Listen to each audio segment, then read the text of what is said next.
The Indiana Fever's ups and downs, coach, players, and the game changer.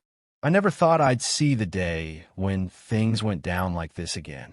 With Bonner struggling, Aaliyah in foul trouble, and Carlson getting some minutes, the Fever barely pulled through. And let's not forget the coach. Don't even get me started on that. If you agree this shouldn't be happening again, leave a like. If you disagree, still leave a like. To show some support. We're shooting for 000 likes on this video and stream. So let's hit that milestone. We're only 500 on the stream.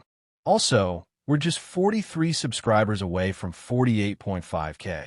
Let's make it happen. 48.5K by the end of today. It would be insane. Now, let's talk about the game.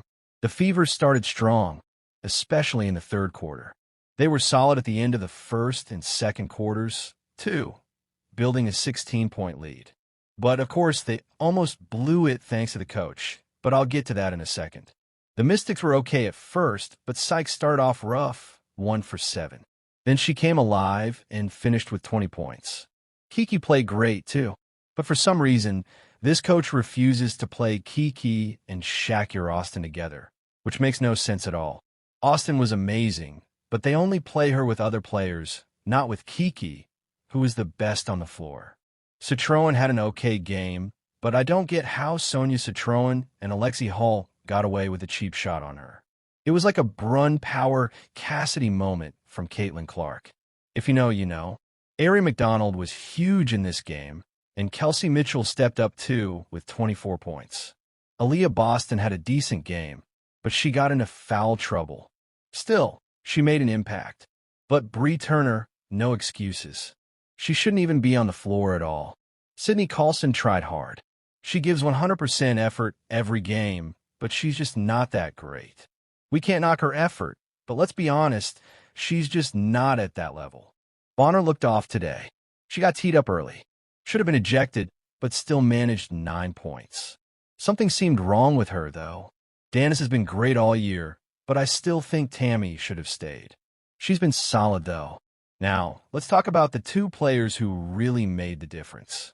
Lexi Hull and Aari McDonald. Lexi was incredible. 14 points, 6 rebounds, 4 assists, and most of those came in the second half. She took over the game in the third quarter, but the real game changer, Aari McDonald. She turned the game around when she checked in. Down 17-10, she immediately picked up the pace. She was everywhere, running the floor, passing, taking charges, and getting steals. She controlled the tempo and made the game exciting. But then, for some reason, the coach takes both Lexi and Aari off the floor when they're up by 14 going into the fourth.